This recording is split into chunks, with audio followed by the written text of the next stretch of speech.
Yeah, this is a the Christian ethics. This is the first time that the presentation, and then Brother Jimmy Okidi. Yeah. So I upload the your paper on the screen. So yeah. Okay, Brother Jimmy, you ready? All is yours. Remember, you have a 15 minutes to have a presentation and 45 minutes for the defense. Okay. Yeah. Okay. Okay, go ahead. Yeah, good morning, class, and good evening for those who are in the West and East. I'm Reverend Jim Okodi, presenting on suicide, and my topic is implications and strategies to address suicide. I will be talking about 3 areas in suicide. It is a bit wide. I will explore the meaning. I will talk about the background of suicide, and what in that I will talk about what the Bible says about suicide. Then we'll talk about the strategies to address suicide, particularly we'll try to address suicide. And then we'll talk about my views and theology regarding suicide, and then we'll draw conclusion to the study. So I've written a lot, but we'll handle those 3 areas. The rest, I believe we'll study on your own. So let's begin by defining suicide, page number 3 on my screen. So suicide involves taking one's own life. If you kill your own life, we call that suicide. And various methods for suicide are involved. There are many methods, but we'll talk about methods that is in my area of study. Well, my area of study is Lango region. Lango region is based in Lira and the surrounding region. It's neighboring Teso and also neighboring Gulu. Lango is where I come from. The ethnic group that came from eastern side, from Ethiopia. They're called the Langi. So I will be studying about suicide in Lango. And the methods worldwide are common, and that of Lango, it involves drinking agricultural chemicals, hanging with a rope, also drowning in rivers, and also drinking a lot of alcohol. Then when one is inflamed with alcohol, then he loses a sense of judgment and gets the stamina to commit suicide. And the methods are many. I'm not going to dwell on that. We have it at large. And the causes of suicide are many. I will not dwell on that. It's economical, it's social and relational causes, health-related factors also, like HIV, AIDS, or terminal illness. When one gets a lot of pain, ends up committing suicide. And the effect of medicine, there are some medicines when one takes, they are antidepressants. Brother Jimmy, we do have a lot of the noises. So could you turn off your camera, and could be better? So yeah, you can turn off your camera. Yeah. Okay, I'll do that. Okay. I hope noise will be minimized. Oh yeah, it's now better. Yeah. So there are also psychological and emotional factors. There are some spiritual matters, like some people say that they dream that they must kill themselves. Then they hear voices about killing themselves, and they do. So you can read all of that. I don't want to dwell so much on that. And then you can also read number 6, the statistics, the world statistic, and the African statistic, the statistics of Uganda, and the local statistics. That is the Lango region, is on page number 7. The latest statistics in Lango from January to June 2020 18 people are passed on due to suicide. And we want to touch about the background. Suicide was not a common phenomenon during the time of church history, because many people were thinking about living a godly life, and also thinking about when they die, they should go to heaven. But as Christian faith began to wanton or to erode in the 18th, 19th centuries, then people began to lose hope about eternal life and also about hell. Their faith about hell began to go down. They begin to think of life as a temporal thing, and many began to take control of their life. And then also with the development of technology, people began to participate seriously in committing suicide.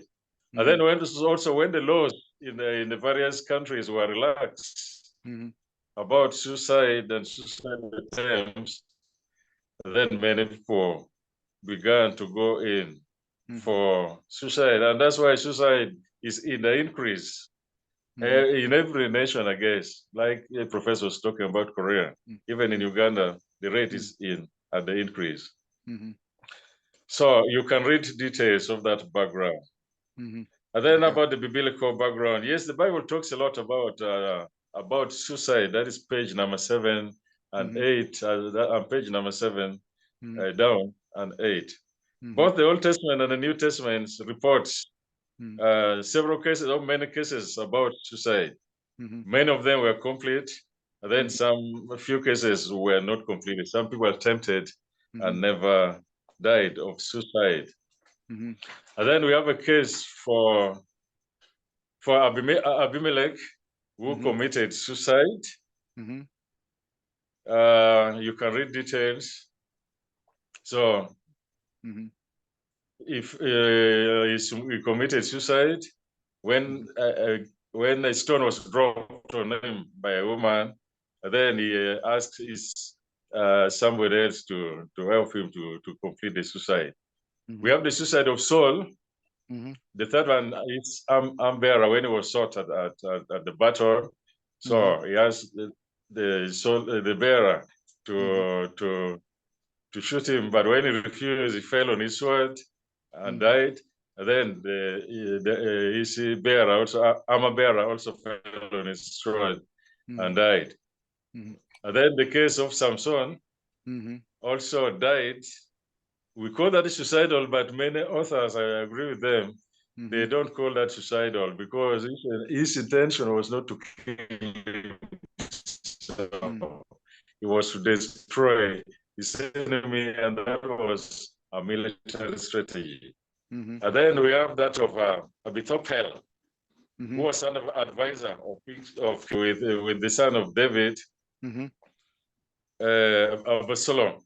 So when his ideas were not taken and his thoughts were discovered, so he ended up committing suicide. And then that of Zimri, the king of Israel, who took power and killed all the family members of the one who is acquitted. So the whole tribe of Israel gathered. So he locked himself in the king's palace and set the palace ablaze, and he also died in Inferno. Number 7, we have that of Judas Iscariot, which is obvious. He died for betraying Jesus. And then in the New Testament, we also read about a Philippian jailer when he found the gates of the prison open. So he took the knife to kill himself. So it was Paul that rescued him from that. So those are cases of suicide in the Bible. Quite often, the reporters did not make any critique about the death of these people. The Bible is a bit silent on this death, but there are many areas that the Bible talks louder pertaining to suicide. So issue number 9, the Bible condemns suicide I'm on page number 9 now. Okay.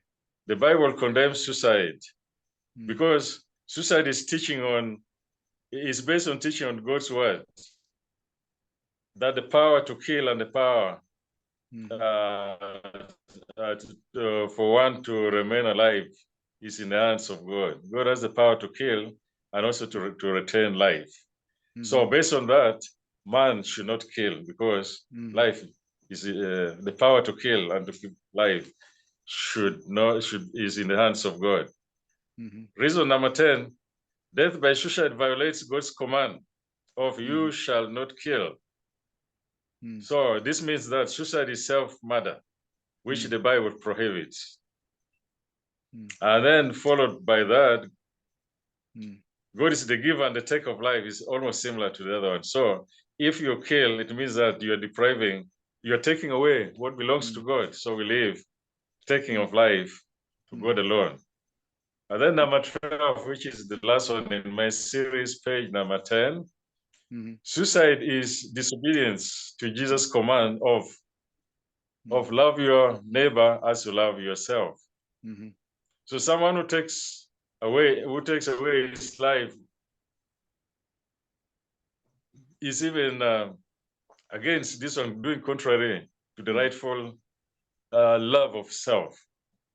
So that's what the Bible implies. That's the implication.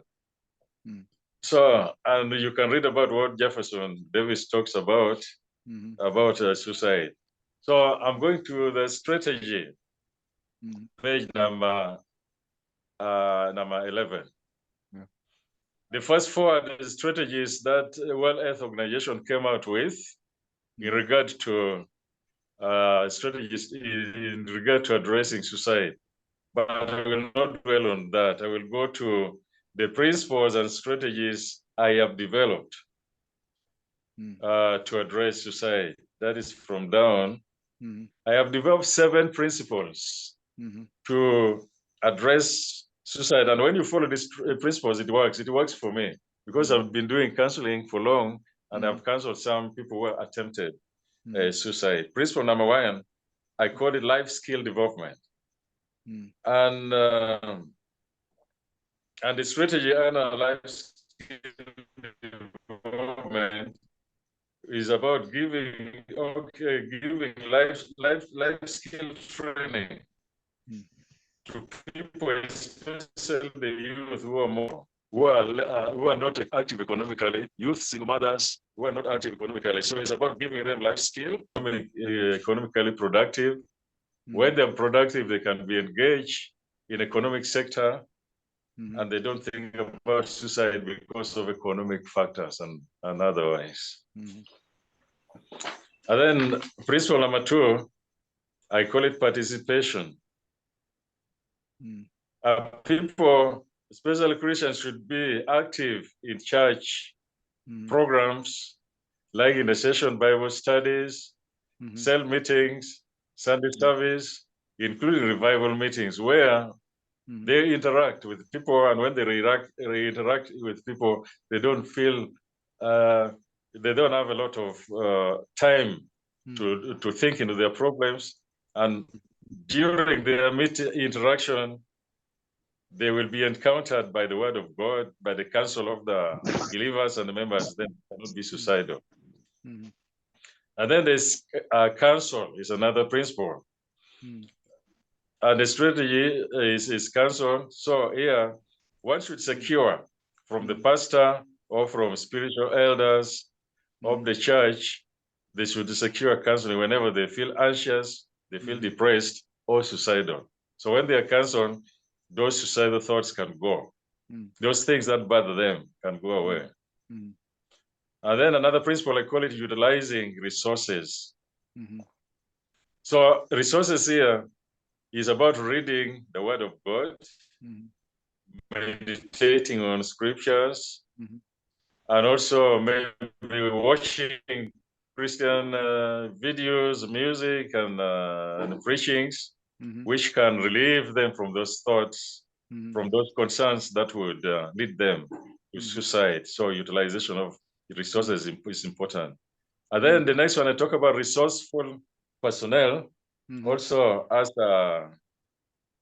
a principle, and then the strategy there, call upon the elders of the church or intercessor, group of intercessors to pray with people who are chronically ill or in chronic pain. When they pray with them, the Bible tells us that prayer can bring healing. And the book of James 5, verse number 14, also encourages us that when we seek should invite the elders of the church, then they pray. Prayer made by faith can heal the person. And when the person has sinned, maybe in the heart, in the mind, attempted suicide, then it can be also forgiven of his sins. That's underutilization of resourceful persons. And then the Lord's temple is also another principle. We are certain that many times the person is bedridden or so sick he cannot go to the church, to congregation. He cannot move out to the congregation. Or the ordained clergy can also organize Holy Communion to the home of with the family of the chronically ill person. So during the prayer can help one to do soul searching.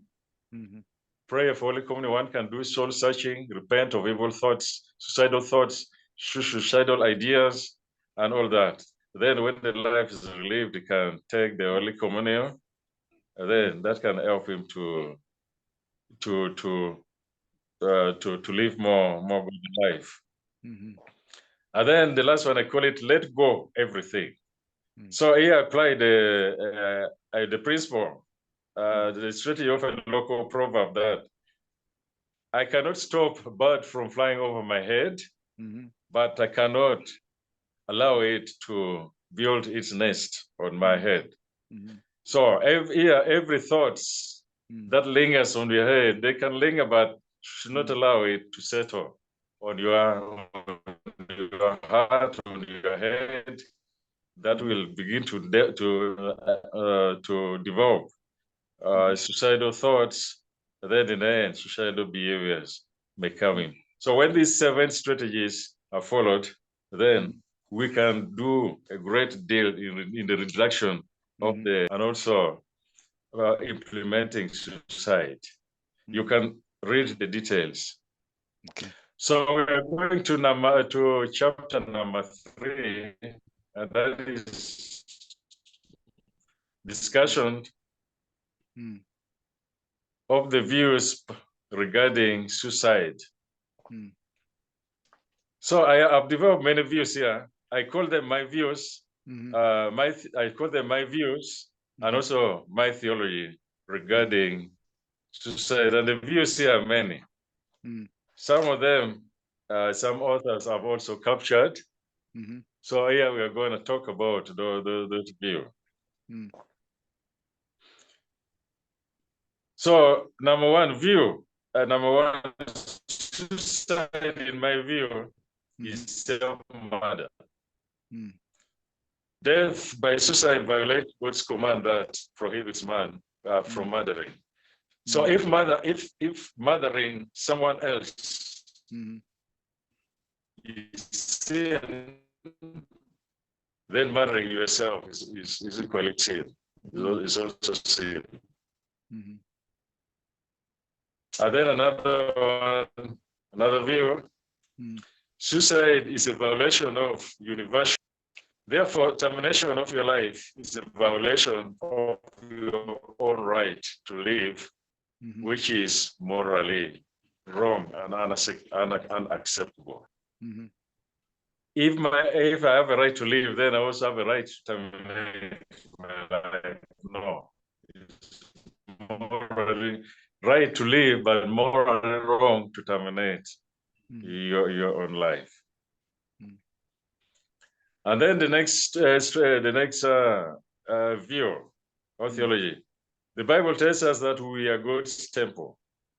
And then suicide is the destruction of the temple of God. God's temple, the Bible says that God will also destroy that person. So for God's temple is secret, and you and I, we are God's temple, according to 1 Corinthians chapter 3, verses 16 and 17.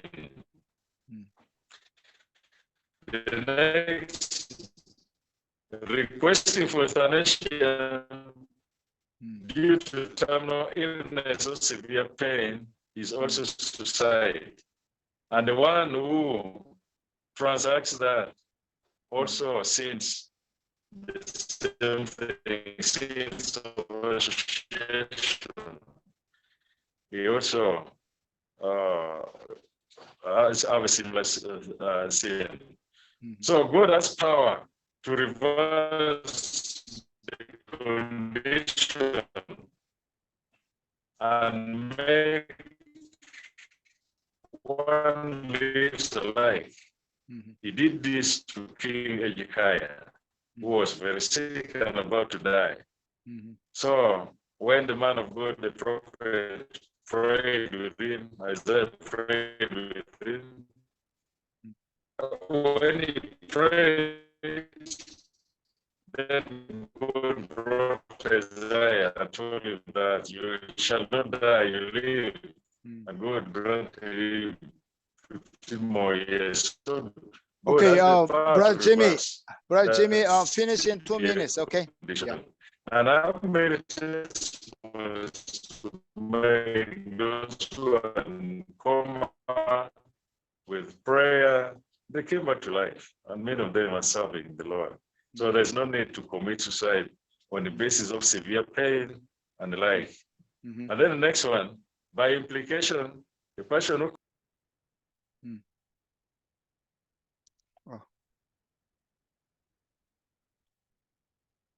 now okay, what happened?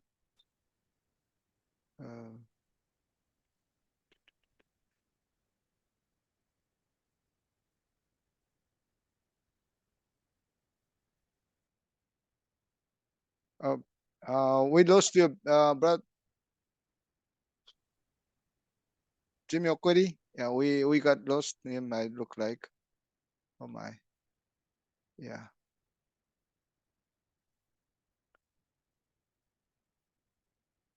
Okay, brother Jimmy Okidi. Hold on.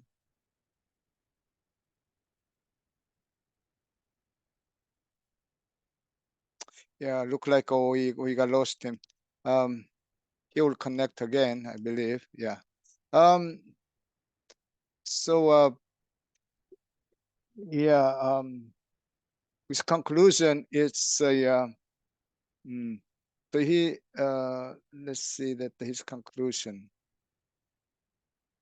Drawing conclusion as where the victims and perpetrators of the suicide spend their eternity. Yeah. Okay, so, brother Jimmy.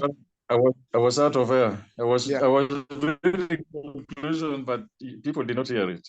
Okay. So, can I have 1 minute to read the conclusion? Okay. Yeah.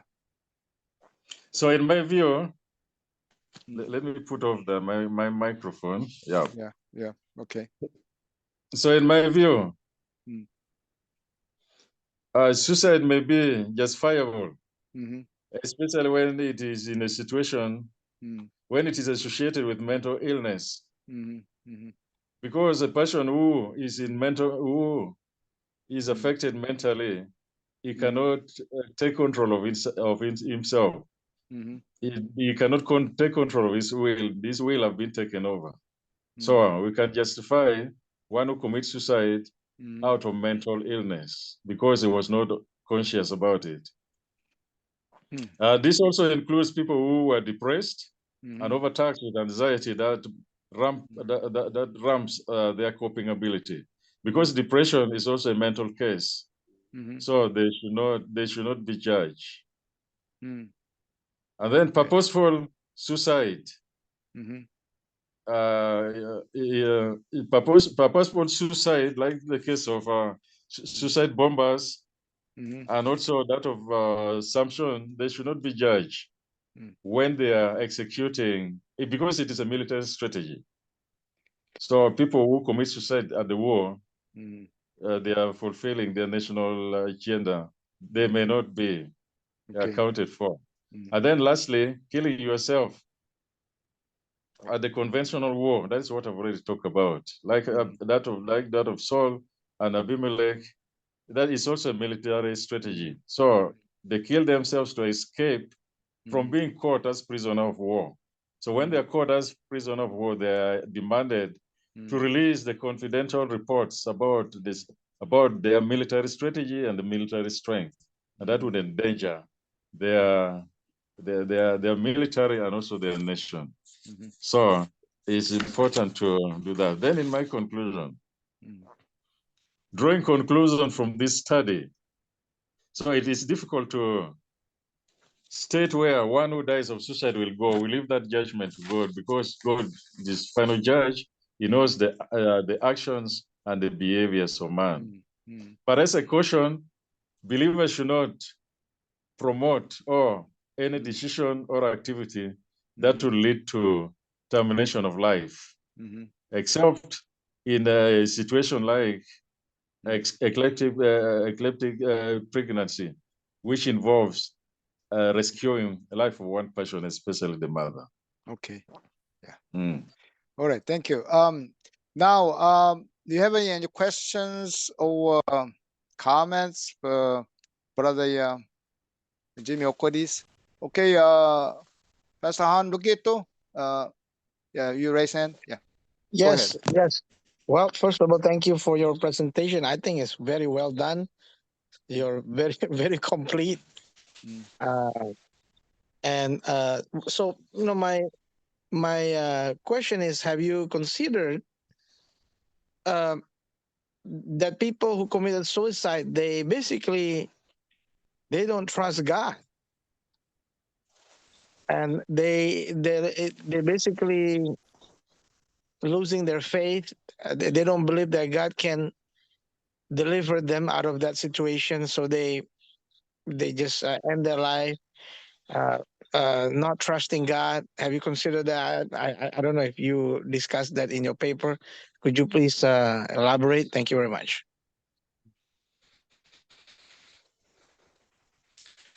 So now, Jimmy, you understood what his question is.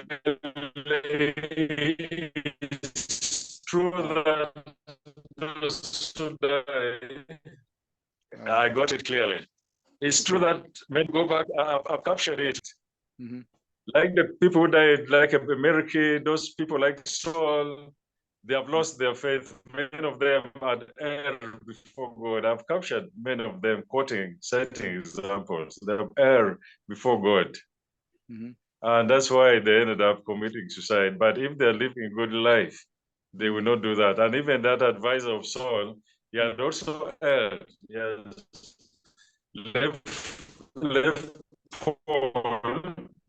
He has left David, and then he began to share with the son of David, and they begin to plot against killing David. But when his plot was not taken, he lost hope and he died. You're right, and I'm right. I have it in my notes. Okay. Thank you. Yeah, thank you. Yeah, go ahead. Yeah. Go ahead. I've finished answering. Okay. Any other question, please? Professor. Okay. Brother Ntambi. Yeah, Ntambi. Yeah.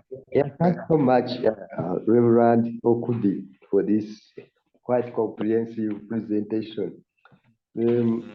My view on this, how do you see your research, how can it affect the way forward in the future? Because you talked briefly about legislation.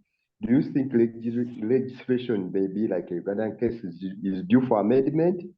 And then, particularly taking the case of Judas Iscariot, the challenge which was on him, he found that actually he was condemned. But Jesus, you remember on the Last Supper, he said it would have been good if this man was not born, which means actually Jesus definitely was not in favor of suicide.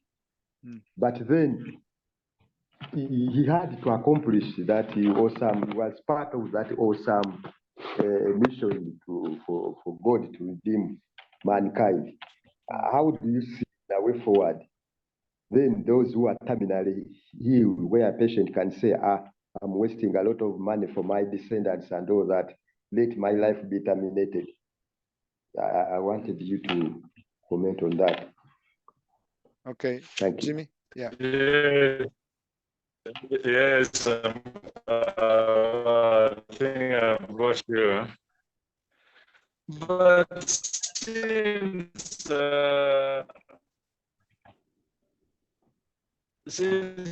suicide is the crime of suicide is the same as that of murder is a murder. I don't think when we talk about amending suicide in future, it means that we are amending the Bible, amending the Ten Commandments. I don't think I can do that. My conscience cannot allow me to do that, and my theology cannot allow me to do that. They say that we must trust God, and there's what we call perseverance of saints. If one is a believer, we can persevere the pains, and God, He will always give us way out. Okay. So I don't think there's a need to amend the commandments of the Lord, in my view. It's difficult to accept, implement. Okay. Thank you. Yeah. Any other question, please, or comments? Yeah. Okay, Brother Ben. Okay, go ahead, Brother Ben. Unmute your phone. Unmute your phone. Brother Ben, can you hear me? Yeah, you raise a hand, right, Brother Ben? Unmute your phone. Unmute. Okay, Brother Ben, unmute your phone. Oh, he might have some trouble. Any other person? Any other question? Or okay, Moses. Yeah. Okay. Yeah, thank you, Professor, and thank you, my elder brother, Jimmy, and senior comrades for the research, and the topic is very sensible and issues at hand. You have come out with your strategy to deal with the society, and I want to ask two things. You talk of doing a research within the Lango sub-regions. When you're doing, which district did you in Lango that you asked for the questionnaire? I saw in your papers you came with some statistic. So which districts did you ask those questionnaires to find out those results that you came out with? And number two is you gave your contributions towards dealing with the suicides as a personal. Have you seen what the governments of Ugandans are doing to deal with the issues, and the churches in general to deal with the issues, apart from your efforts to try your best to deal with the issues? And if they're there, what government is doing and the churches is doing, do you think, in your own opinions, is enough? What they're doing is enough, is efficient to do to reduce the case, because the case is becoming serious. And the last one, the fight of suicide. Have you tried to raise some youth, because to help deal with the issues, because majority of people commit suicide, highest percentage are young people? Have you tried to come out with a strategy, practical strategy, to involve the youth to deal with these things? Thank you. Okay. Okay, Jimmy. Thank you, my brother Moses. I got him. Your questions are many, but number one, my research is in Lango, and I did my research in at North, at Kyoga North Regional Police Headquarters, where they get every criminal, every issue in the entire Lango region, the 11 districts, including the city and municipality. So I work with police, regional headquarters. The data are available. So, and then you ask about what government is doing, what the church is doing about that. So, and what I'm doing about that. So, the scope of my studies now, and narrow it to those three areas. So it's not a very comprehensive research talking about the intervention of the government, the intervention of the church, and the engagement of youth like that. But I have not captured those, but in my view, the government is doing a lot to curb down on suicide. Like about many people drink a lot and commit suicide. So the government does a lot of sensitization of the community so that they don't engage in things that would make them suicidal.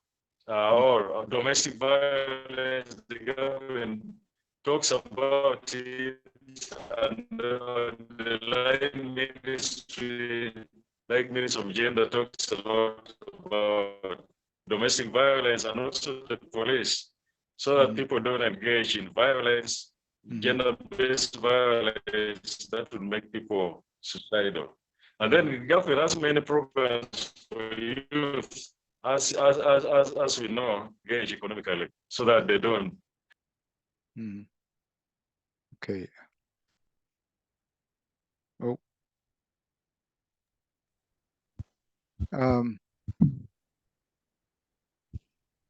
Jimmy, we got lost him again. Okay, Jimmy. Yeah, unmute the phone, Jimmy. Yeah. Okay. Yeah. Okay. It's on and off. Yeah, you can turn off that camera. Yeah, that's better. Okay. I hope that the answer. How about the brother Ben? Brother Ben? Yes. Thank you, Brother Jimmy. Thank you for this good presentation. Speak a little loudly. Ben, why don't you speak a little loudly? Yeah. Yes. Thank you, Brother Jimmy, for this good presentation. My question is about your theology about someone who commits suicide and has been a believer, serving God, but because of either anger, he decides to terminate himself, or he thrown himself in the lake or in the car, and he dies. But this is someone who's been faithful, a Christian, but because of anger, which has just come either from home, whatever, where do you think that person will go? Heaven or hell? Thank you. Okay. Do you understand, Jimmy, this question? Yeah, he's asking me when a Christian, a committed Christian commits suicide, where does he go? Yeah. I think I made that answer in my. If you read, you could just read that. Yeah. I had it down in my conclusion that the issue of pertaining to drawing conclusion as to where the victim perpetrators of suicide spend their eternity is difficult to state. I made it that very clear in last page, paragraph number 1. Yeah. So it's God who will judge. I'm not the judge. It's God who will judge. God knows the motive, the action, and the heart of man. I made that conclusion. I don't want to single it out. Yeah. Okay. Yeah. David Kimera, you have a question or comment? Yeah, it's a kind of a question. Thank you so much, Professor, and thank you, Brother Jimmy, for that wonderful presentation. My question is about what are some of your, what is your recommendation to the government? Because in as far as suicides that are caused by alcoholism, drug abuse are concerned, because we've seen a lot of problems caused by alcohol and drugs, but the government doesn't care any at all, because every day you see factories of alcohol coming up. Every day you see, every other month you see another new factory and brand of alcohol coming up, and the drugs are everywhere. So what are some of your recommendations? Because we see that these are some of the causes of suicide and so on. Mm-hmm. Yeah, thank you so much, brother. Mm. Well, I recommend to the government to reduce Mm-hmm. and regulate Mm-hmm. the manufacturing, the sales, Mm-hmm. and consumption Mm-hmm. of alcohol. And that's what we have been doing to the government. Mm-hmm.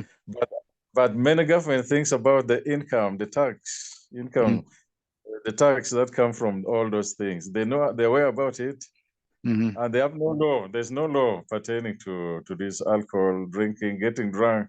It's not a crime. So the government should regulate the manufacturing, the sales and consumption of those beverages that inflame people, and they end up being suicidal. And then number two, the government should strengthen the law. The law pertaining to drinking, to regulate the drinking hours, if they have to drink some little, and also strengthen the penalty for getting drunk. Yeah, I think that would help. Otherwise, there are many laws that are not being implemented, and the government should also be proactive. Those things, not wait until an incident has occurred, then they begin to react. Thank you. Okay. Any other question, please? Then let me ask you a few questions. You dealt with that some causes why the people commit suicide. That's okay, it's good. But how about the symptoms? Because the many teenagers when they have commit suicide, they kind of give a message. Either their friends, but the parents usually could not notice that unless they really carefully watch them out. So usually parents, oh, that was a sign that my boy or my girl want to commit suicide, and why I didn't know before, that kind of stuff. And then also, they send a text to their friends that there's some strange messages.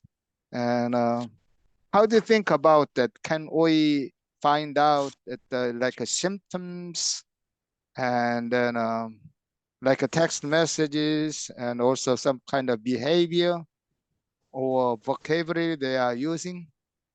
Then how can, and then we can stop that, these kind of things. Like for example, let me give an information. The man, he left a message and then kind of something strange, and then so their family thought about, oh, maybe he gonna commit suicide, maybe he gonna jump into the river. So they rushed out to the river, and he was on bridge. So they found him and saved him. But if they didn't know that, then he might jump down and then die. Or their children have some real problems. Oh, I hate the school. I don't want to go. Well, and my parents do not know anything about. So usually they sometimes they check their diary or text messages to his friends. How can you find out, Jimmy? Do you have any better idea to detect their this kind of symptoms before they take an action? Yes, however, it is above outside the scope of my study, but I have some ideas to respond to. By implication, I have some responses also in my notes when under the strategies. So some people many people portray symptoms of suicide. Some people leave some message. When they die, sometimes they find their message, their message, their friends. Others, they have written something and left it either on their desk or on their bed or in their pocket. Then they tell out that why they are dying. So the message is also a symptom. And then some people make utterances that I will die. Some people utter it that I will die. So in my notes, I said, if someone talks about suicide, don't take it for granted. Report that person to the significant others like the parents, report it to the counselors, the pastors, people who can help. And in advanced society, report it to police. Police have counseling units so that they can intervene. So they make some utterances about suicide. Yeah. Some of them become overjoyed. On the day they're committing suicide, they feel very happy, so outgoing. But in the end, it's found that it's dead. And then people were saying these people was in the company of people. He was overjoyed. He was very active. He was laughing, and he was very active. In the end, so they also they commit suicide. And some people are depressed. They're depressed. They don't want to eat. They don't want to drink. They don't want to take care to groom themselves. That's also another symptom. Yeah. When they're depressed. So those are some. Yeah, those are some of the symptoms. So they're not in my notes because my note would be too big. I just narrowed it. Yes. Yeah. Yeah. Usually that the teenagers they commit suicide more than the older people. So that those who have teenager children, so we must watch. Usually they don't tell you that about that problems. So we must be more, watch them out and get the more time with them and spend more time with them and try to listen to them. Another question. You're talking about some cases by Bible look like a justify the commit suicide. Yeah. There are some debate that whether Samson really does a commit suicide or not. But however, the Bible says that yes, Samson is saved, right? The book of Hebrew is the mention about the Samson, so he must be saved. But however, if the Samson's commit suicide is justified, how about the suicide bomber? And then how about the prisoners? They commit suicide inside prison, so they try to prevent, but some of them still commit suicide. Even they take everything out, any kind of small nails, any kind of metals, and could kill themselves. And but still, some people commit suicide. Yeah, and then, for example, like KGB or CIA agents, when they capture, they commit suicide. They're like most of this kind of the agents, they do have some poisonous things, so they could commit suicide. Is that can be justified? Yeah. So if the Samson's commit suicide is justified, these people could be justified or what? Well, I had stated earlier that suicide, that the whole thing depends on the what, on the motive. The motive for Samson suicide was not to kill himself. Otherwise, he should have killed himself in prison when he was taken in prison, when his eyes were removed and he was grinding and doing that. Should have committed suicide there. Okay. Let me come. I'm just introducing. So, but then He died with the people. Remember his prayer that God should strengthen him only one more time so that he finishes his enemies. So his suicide was a military strategy based on his words. And also his motive, which we see in his action, and he ended up killing all those lords, all those chiefs, and Israel got a victory from the Philistines. But for the case of these other prisoners, why are they killing themselves? They're not doing that as a military strategy or to save any person.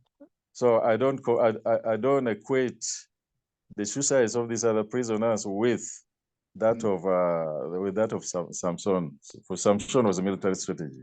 Well, in this case, like prisoners, why they do is they have a group of people, and they don't want to disclose their group's information. That's why they kill themselves. Okay. We don't have much time, so let me ask this. Yes, I understand. I have that in my notes.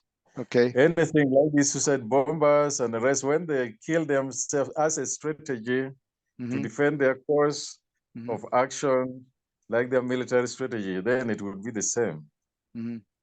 I have that in mind. Yeah. So think about this. Okay. That because Samson killed the Palestinians, that's why he did. But how about if the Palestine suicide bomber also can be justified when you flip over? So that one side is okay and the other side is not okay. So think about it. Yeah. And let me move on. Another question. Yeah. Yeah. If they're using that as a military strategy, if they're using that as a military strategy, but if they're using it for terrorizing people for selfish gain, I think it would be wrong. Well, it's a very hard to differentiate. That's why. Okay. Yeah. Okay. I'm just asked to think about another question. In your place, like in the why that the more male commit suicide than female? Have you ever thought about why? Because your statistics, your table shows that it's almost a double. Like year 2020, 9 male, 3 female. 21st, 11 male and 3 female. 22nd, 14 males and 6 female. Year 2023 is maybe more, but so far 12 and then 6 female. So it's look like the male is almost double than female. What is that? And maybe it's a cultural matters or do you have any idea why he's saying? Yeah, I've been thinking through that. I've been exploring to that. Much of the burden, economic burden, are levied on men. Much of the economic burden are levied on men. So when they are economically burdened, he cannot support his family. The wife is bothering him, children are bothering him. Men end up drinking a lot of alcohol or using another means to commit suicide. And then more men are more prone to drinking. Men are more prone to drinking. So drinking gives them stamina, courage to commit suicide. So it's because of alcoholism, because of economic pressure that is burden on them. And then HIV/AIDS is also another factor. Men don't have good health-seeking behavior. They don't go to hospital until they're badly off. But women keep on checking their health status when they are pregnant. They keep testing. So when they're diagnosed of HIV, they begin treating. But men, they use women as litmus papers. If their women are negative, they also assume to be negative. So when they're going to hospital when they're going for treatment, we find out it's late for them. Then some of them die because of the stress and depression from AIDS. So that's why they die quite often, because of bad health-seeking behavior, alcohol, economic pressure, among others. Okay. Yeah. Maybe that's your particular area, but not necessarily that the woman bring less than the man. Because when I see it, women here don't drink much. They don't drink much. It's a shame for a woman to get drunk. Yeah, like for example, Korea was like that in like 40, 50 years ago. The woman, you cannot go to the bars, that everybody would look at you as if like you are the prostitute. But nowadays, the young girls, they go to the bar and drink too. So maybe that's a cultural matters. Yeah. And you point out, you point out very well that the man does not care about their own health. The woman, they take care of that their health much more than the man. I don't know that I don't have a good answer, but some say that the psychologists say that because women, they learn to take care of their body since right after they have a menstruation period. Because it's out of control, every month they must deal with that, and they know how to take care of their bodies. And some say that also because this is out of control, they cannot do anything, they cannot prevent that. That's why there are more women come to the Christ, because they need. But a man is a bully, and then so don't take care of it. And then men, less and a fewer men accept the Christ, something like that. Yeah, but I don't know. The psychologists, they argue about it. But yeah, any other question or the sharing, a comment? No question, no sharing, comment, no comment. Okay, then so I have to let you go, that Jimmy, and thank you for your presentation. Oh, okay, Brother Moses, you have it. Okay.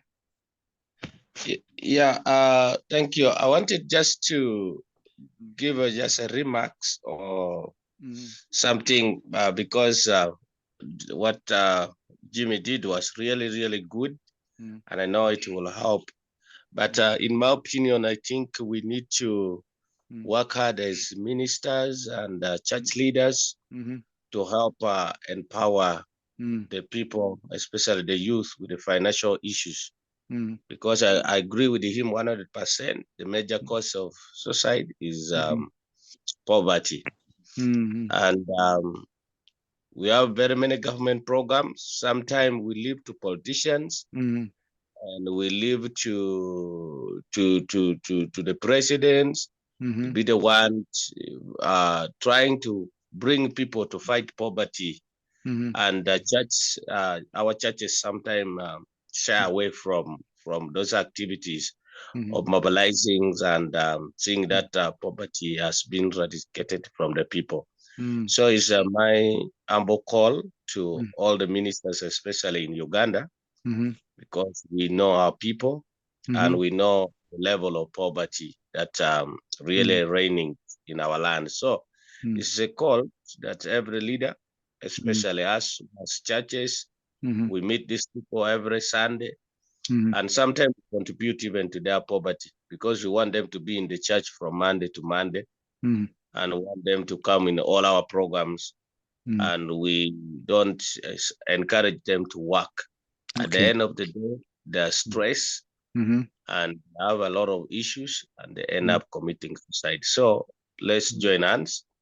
We have our people together with the government, civil servants, civil organizations, and any opportunity that you can do to help, especially on financial economics aspects, so that we reduce this vice. Thank you for the great work.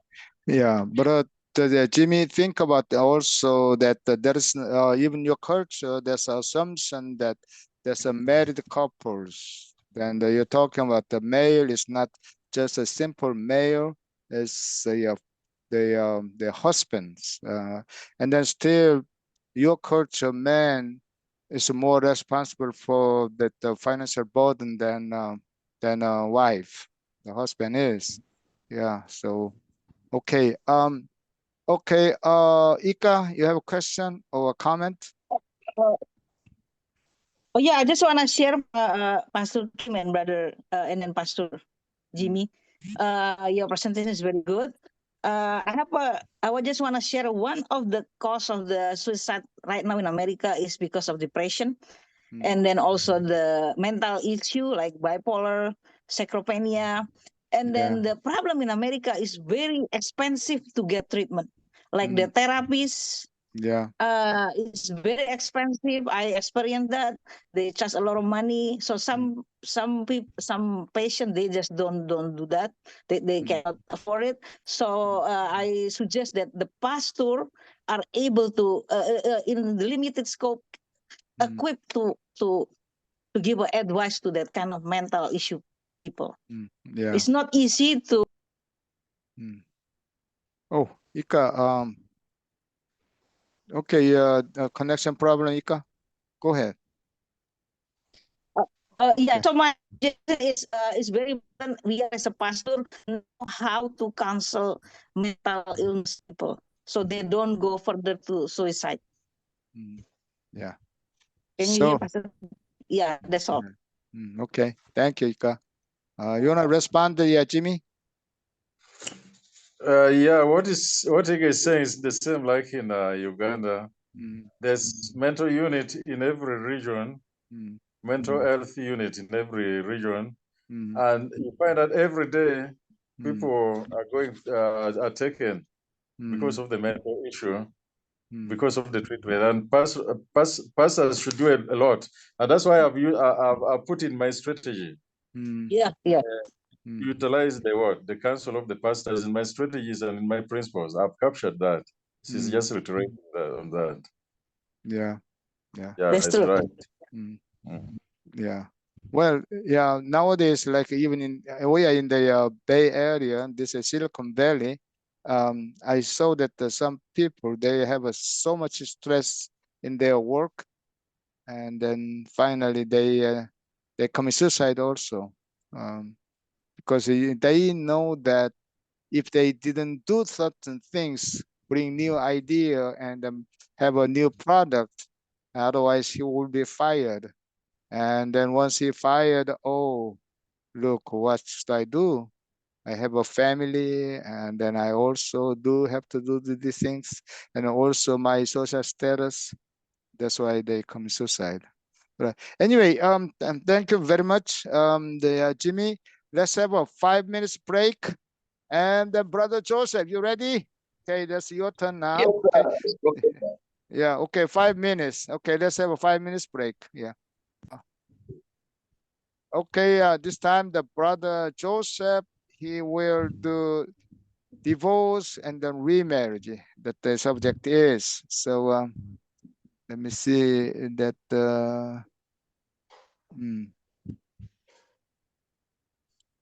Yeah. So the Brother Joseph, now is your time. Please keep that in mind that you have a 15 minutes.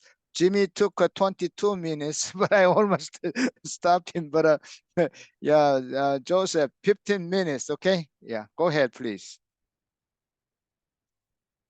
Yes, sir. Yeah. I am handling examining debates about divorce and remarriage. And the overall objective is to examine debates surrounding those two thematic areas. Specific objectives are there. I believe people have the notes. Scope of the study is that introduction. One of the things that is very key here, Professor and colleagues, okay, is that I realize Brother Joseph, I tell you what, don't spend too much time in introduction and the front part. Focus on your idea, your opinion. Yeah, focus on main and spend there, because if you spend too much time in the front part, you don't have much time to discuss your own theology. Okay, yeah, go ahead now. There is some preamble I want to give.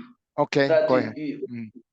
When they are reading the notes, it should be appreciated that you cannot understand or appreciate divorce and remarriage unless you have gone through the issues of marriage. So that's why you see in the introduction, I have marriage there. You are talking about the biblical teaching about marriage. And then you are looking at the laws of marriages in Uganda. And then the concept of divorce, as well as the concept of remarriage. So when they are reading in their notes, they should appreciate that the concept of remarriage as well as divorce comes as a result of remarriage, the concept of remarriage. That's the preamble I wanted to give. So straight away, since they have the notes, I want to go through the discussion of practical theological strategies of preventing divorce and remarriages. But specifically, the essence of safeguarding Christian marriages is an attempt to control the possibilities of divorce when its triggers show up, so that the eventual consequences, like marriages, are deterred. And how do we do that? Number one, we need to, I church that love should be considered first as a chief strategy. Because in preventing divorce, as taught by the Bible, we realize that love bears anything, its hopes are faithless, and it endures everything. That means if love is enforced in any married couple, and that does not matter whether you are Christians or non-Christian, love remains a cornerstone of every marriage, so that the divorce is prevented. It is a critical issue because it forms a bond, and without it, separation and misunderstandings become inevitable. Given the fact that professors come from different backgrounds as we go into marriage, we come with our different thoughts, we come with our cultural differences, but where there is love, there is amicable resolving of issues that pertain to divorce, which sometimes causes of divorce are inevitable. Number two, I looked at the strategy of family fellowships. And in these family fellowships, we could also have a realization of individual identity, because people come together in these fellowships. And this cuts across whether a secular world or religiously Christian backgrounds. In Christian backgrounds, we could look at them as prayer altars, but also in secular world, they also gather together to ensure that the essential elements that break the bulkheads of loneliness and self-pity are addressed in those fellowships. And this can be set aside by setting aside particular time where people go for their altars. They present their issues, and these fellowships are good in safeguarding divorce, because in them, number one, there is communion. People commune. And in that place, the barriers of communication are open. And then it enforces togetherness, which are important tenets for family bonding. Now, in secular families, often they arrange fellowships where there is open sharing, so that if a couple had issues to do with identity, bonding, and cross-cutting themes that are shared to prepare children of the future, they are all discussed in those fellowships. Then the next one, cultivating the culture of acceptance. This strategy, I thought, would be important in preventing divorce and remarriages, and can be achieved by emphasizing, creating awareness. In the fellowships above, all the meetings above, as I've already mentioned, awareness can be created that emphasize the issue of spouses' ecological and temperamental differences. As I have already said, colleagues and professor, we come from different setups, influenced by political, influenced by secular world, influenced by economic status, academic standards, and all of these are inevitable in terms of causing conflicts in a family. But if those psychological differences are handled, then if we look at the issue of the culture of acceptance, then people will be able to appreciate each other, so that there is moderation of strife at family level. Professor, there is this area where some men are not willing to leave parents and dependency. That even when they marry, they keep clung to their parents and the dependents, and they do not cleave unto their wives, as the Bible teaches. But also, on the other hand, there are women who exhibit excessive attachment to their mothers and extended families. That when they come to church, when they come to marriage, they carry along with how the mothers used to do things. And at the end of the day, they do not look at their marriage singly, but they look at the marriage as if they are being supported by their mother's attitude and how they used to behave. And as a matter of fact, that causes a lot of divorces in Uganda. So acceptance means that you do away with what you grew up seeing your mother and father do, and then accept that you have your own family and run your family according to your intuition and instincts. Acceptance will also help married couples to resolve indifferences amicably without necessarily causing chaos. And this calls for accepting each other and forbearing for each other in whatever condition they are. The next one is execution of roles and responsibilities. Professors and colleagues, we have had, as I've already mentioned that, you realize that depending on how someone was brought up, some housewives transfer all domestic duties to maids and they do not care at what level. And yet, actually, these maids are supposed only to give a hand, meaning that the role of the mother should be enforced in a family. So, if it is not enforced, then of course, divorce becomes inevitable. But you see, the challenge with that is that when the husband realizes that the housemaid does what the wife is supposed to have done, in most of the cases we have had in the case of Uganda, where men are attracted to housemaids as compared to wives, and therefore triggering divorce. So if we are to prevent divorce and remarriages, then we need to ensure that the man does his respective role in the family and the wife does his respective role in the family. Notwithstanding, some men also do not play the active roles, particularly in the training and upbringing of their children, thus leaving the heavier role to the wife of all housemaids. Both instances are manifestations of unpreparedness and to some level, some point of immaturity, where they are not in position to handle marital affairs amicably. And now, both cases have issues to do with men eloping with their maids and henceforth causing divorces. So if we took execution of roles and responsibilities seriously, then the men and women in married couples would prevent divorce and therefore consequential marriages.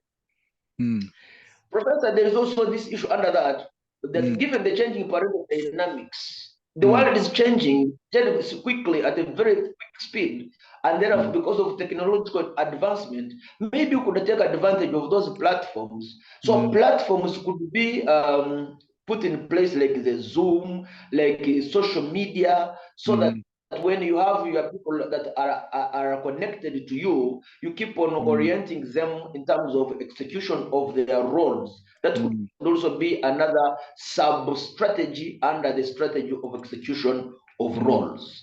Then we have setting unprecedented principles. These are very important, especially if they are superimposed by integrity. And this integrity is necessary for faithfulness and fidelity. Most of the cases where the divorce has happened is because there is no faithfulness amongst the couple, there is no fidelity. Men do not mind about their marriage, and you see the enemy always finds pleasure in destabilizing stable families. But where there is integrity and therefore principles set and standards, then you'll be able to overcome. For example, the vows that are made, if they are respected, principles are set in place, then men and women will be able to create a gap that even when they have pressures of the opposite sex, maybe at place of work, maybe in the marketplace, maybe in churches, should be able to set, when you have put standards in place, you will say, I will not indulge in other illicit behavior or conduct, because I know my vows are very clear that I am not supposed to cheat on my spouse. So it will help you to really set boundaries with the opposite sex. And of course, people have notes, you could read the personal experiences there.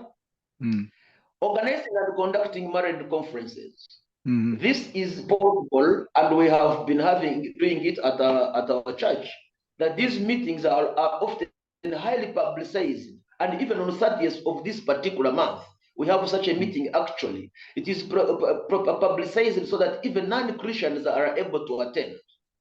And usually they target, not only target the marrieds, but also people in courtship. In Uganda, when we talk about courtship, we are looking at actually those ones who have undergone introductions when we are preparing these meetings. Those who have gone and who have done their introductions, they have paid their dowry, and they have received letters from their parents as son-in-laws, so that, but of course also deal with divorced and single parents, so that issues to do with fidelity, issues to do with faithfulness are dealt with. The issue here is we intend to help the participants appreciate, to make informed decisions, but also strengthening the marriage, so that even when inevitable challenges come their way, they are able to yield to one another's differences for the sake of peace. These seminars, professors and colleagues, are usually, actually, they have testimonies out of that. They have seen the 4 couples that had divorced reconciling. Then 11 single mothers obtained new and committed husbands. And so those I feel strongly that if that strategy is emphasized, divorce and consequential remarriages. Compulsory marital education. This can be arranged in such a way that caters for both Christians and non-Christians, because, as I have said, love cuts across. Whether you are Christian or non-Christian, as long as it is marriage, the chief principle of a stable marriage is actually love executed within. These trainings should be able to handle issues, some issues to do with the divorce, to do with some other causes of divorce, such as family members' influence from either party, men and women. We should be able to deal with the issues that cause divorce, such as poverty-related challenges. We should be able to address issues to do with laziness, hygiene, and individual roles. All of these are examples that trigger divorce where men and women cannot withstand.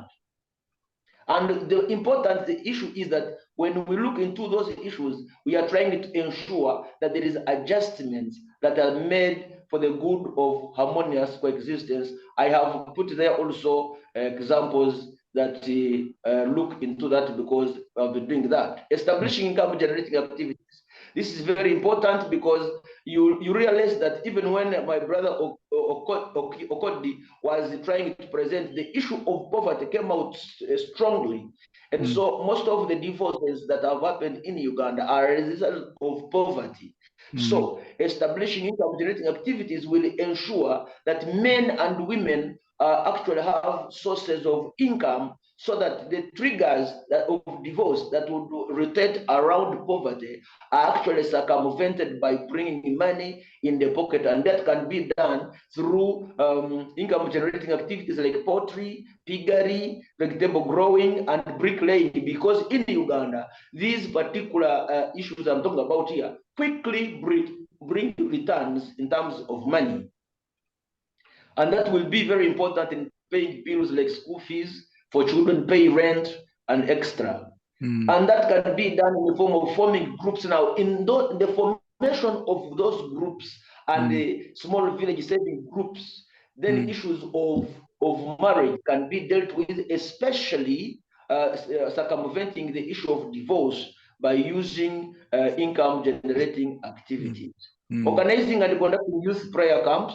These are very important in terms of helping the youths that are coming up to ensure that when they are making informed decisions, they are based on hands-on. Professor, in Uganda, parenting issues are changing, and so most youth grow up detached from family issues. Right from kindergarten, they are in a nursery. In primary, they are in boarding school. Secondary and high school, they are in boarding school. In university, they are in boarding school. So they are detached from what happens at home. And in some instances, you'll find that a mother and mother goes to work in the morning. These children are detached from what the parent, what the roles are. And as a matter of fact, as I've already outlined up there, some of the factors that lead to divorce are as a result of detachment from what to do. A wife doesn't know what to do at home. The father doesn't know what to do. That all this emanates from the background and the raising. So we believe that if these youth camps are conducted, then issues of parenting, issues of divorce, issues of remarriage, issues of love, issues of fidelity, truthfulness will be handled. And in those particular trainings, I also think that if life skills training are introduced, then entrepreneurship skills will be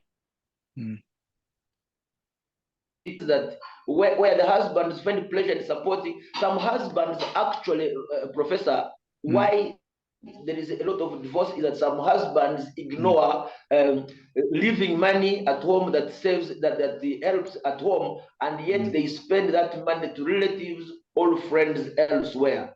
So if children or the youth under these camps are trained prayerfully, then they should be able to enforce the discipline of job creation so that they are able to access finances that support their marriages to avoid divorces that emanate from lack of funds or poverty in the home.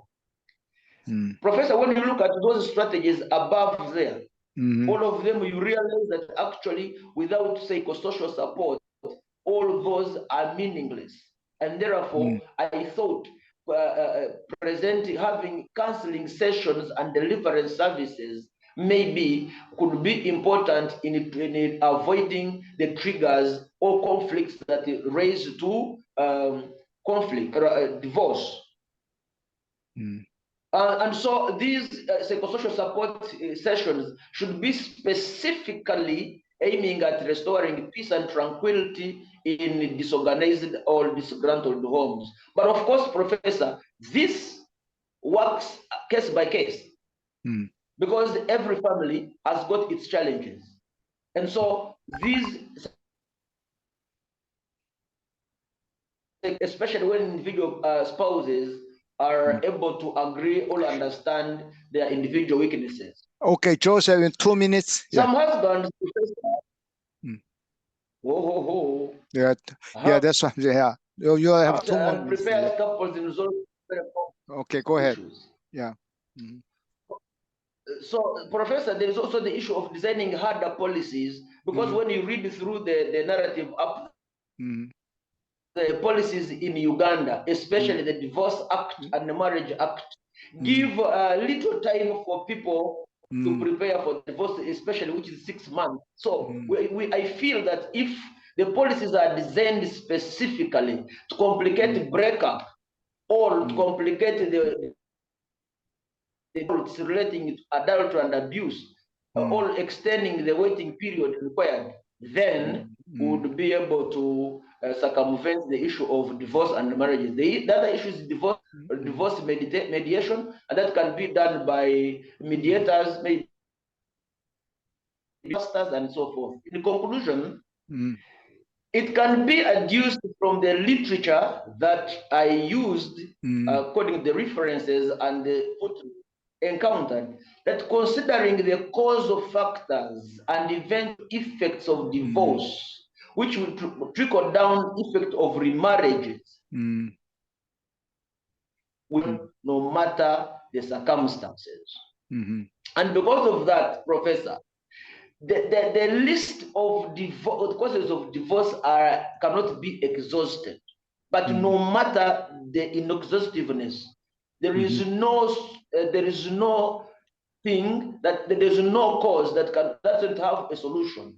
And overall, the solution is love. Where there is love, husband and wife will need to get together, talk together. With love, they forgive each other. With love, they marry the past. And of course, this demands sacrifice, prayer, resilience, and finally, divorce and remarriage as a matter of Christian ethic is only a concession to sin, but not part of God's original plan for marriage. What does that mean? That all believers should hate divorce as God does. For where we have God amidst us, marriage is able to survive the worst sins. I submit. Okay. All right. Thank you. Anybody have a comment or any questions over this? Yeah. Yes, I have. Okay, brother Dambi. Yeah. Thanks so much, Brother Mugisha, for this quite exhaustive research about marriage. My Brother, question. speak up. I am not hearing you. Okay, thanks so much. My take on this is, what do you think of this? Because in churches now we have a lot of young ladies who are not married. According to me, Paul is telling Timothy that should have one wife, basically relating to those who are church ministers, the bishops, clergy. But they are ladies now, and like we have noted, women have got a range of where they can produce children. And I've been confronted when I've been counseling this university undergraduate graduates, the ladies especially, they say we want to have children, but men because men are embattled in many areas, battles and there's other issues we have. What do you think about the future of marriage? Much as it was ordained by God. And then somewhere in Proverbs also there is where they say, whoever sees a wife sees a good thing, which means the initiation stage of getting a wife is left to of mankind. I don't know what you can comment on that. Okay, Brother Joseph, do you understand what he asked? Well, he kept on breaking down, but let me see whether I got him right. He's looking at the young ladies in the church who are not married, and men are not forthcoming because they're involved in other activities. I think that's how I got it. So the essence here is in marriage. It is not a woman that seeks for a man, but the Bible says in Isaiah 34:16 that check in the book of the living, none of these shall miss its mate, which means outside the church. Okay, Brother Joseph, what he meant also is that now the young girls, they don't want to marry. They that's a trend that, like previously, the woman doesn't have any the financial problem. I mean, they depend on they financially depend on the husband, but now they can be independent. A woman can have a good job, even better than their male incomes. So they can be independent economically, financially. So they don't need a man. So they live single ways. And how do you think? And how about if that is continuous, then how about in the future? Because this is a reality, like in Korea, I told you, and then women, they don't want to marry. And so they don't, I mean, now Korea is depopulated because this young women, they don't marry, no children. Even the young couples, they married, but the raising of children is too hard and so expensive, so they don't have children. So how about in this situation? What's you talking about the divorce and the remarriage, but Tambi question is that how about these unmarried women? Yeah, so you can simply, yeah.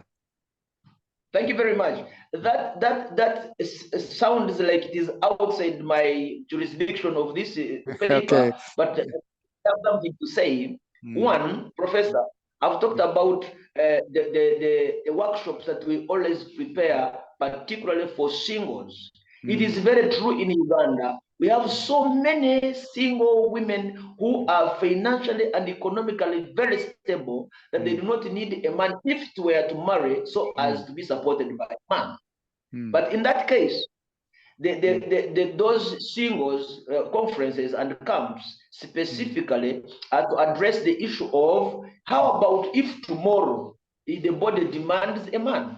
And by the way, if they are left unsupported spiritually to be prayed with, to be counseled, eventually they lose out and they go for cohabitation or sexual immorality. Okay. We have ladies who have failed to withstand the pressures of the flesh after when the man is not forthcoming. So in these camps, we teach them that it is a man that must look for them by the guidance of the Holy Spirit. So there is for them to wait until the Lord.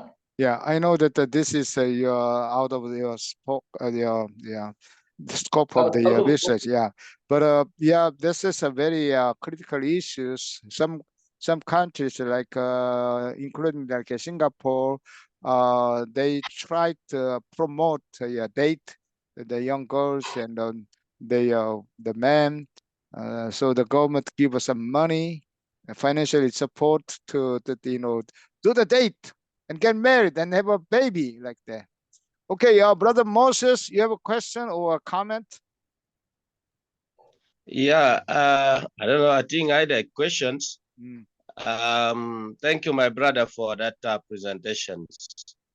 I have issues like one or two. I want to seek from your opinions or what you believed in. Number one, our procedural way of getting married in Africa, specifically Uganda, and more so in Pentecostal churches. We have procedures that we have developed that seem like a doctrines that a young man must get a wife, do introduction, and then go for the wedding.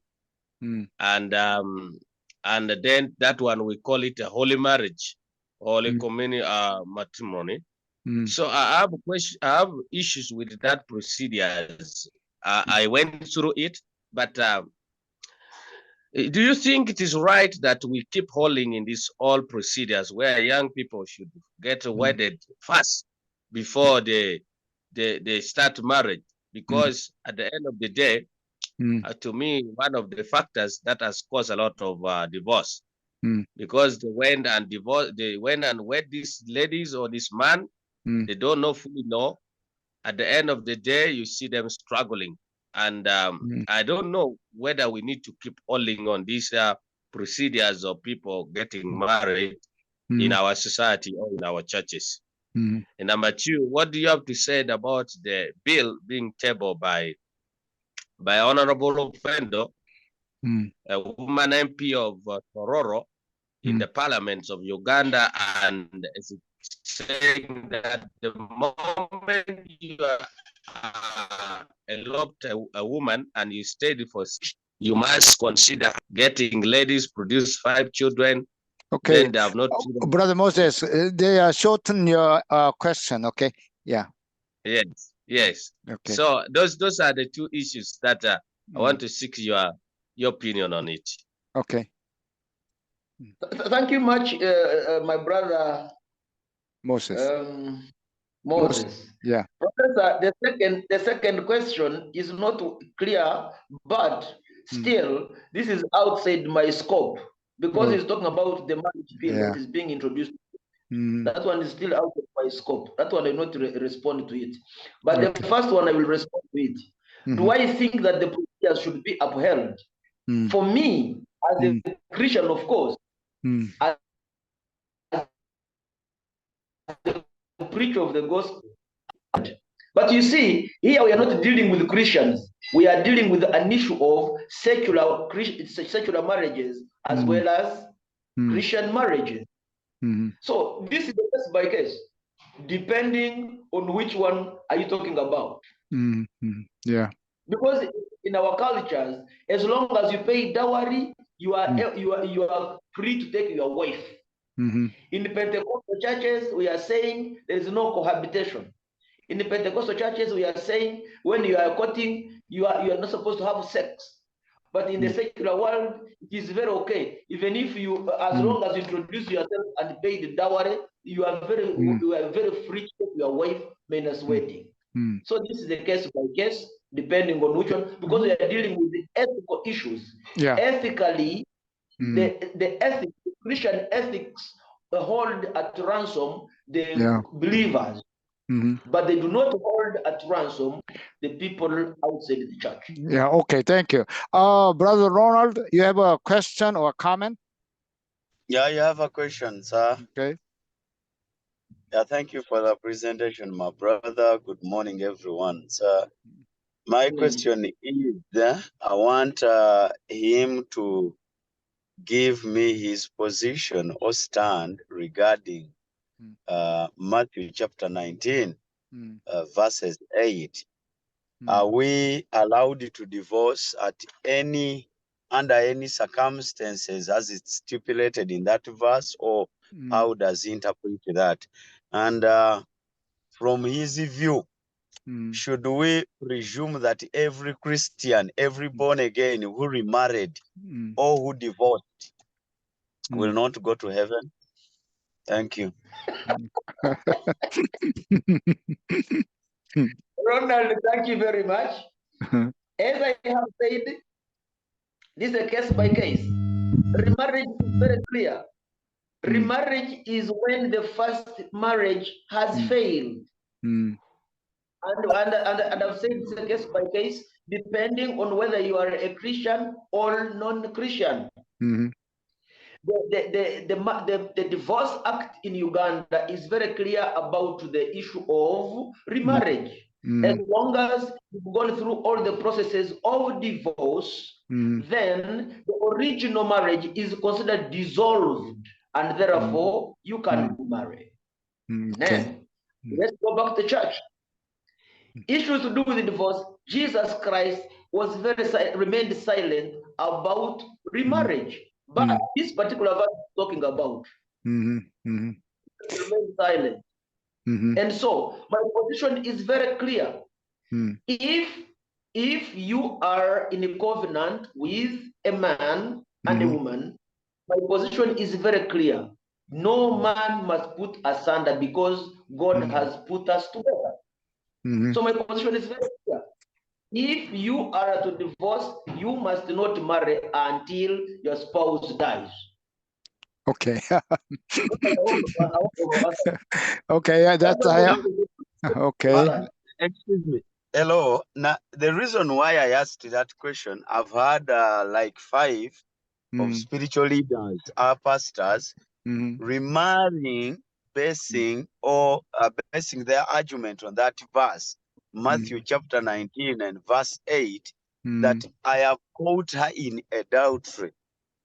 So that is why I'm asking, is that verse an exception? Does it give us the right to divorce and remarry? How do you interpret that? I have already answered. There is no discussion there. My brother, you are a Ugandan, I am a Ugandan.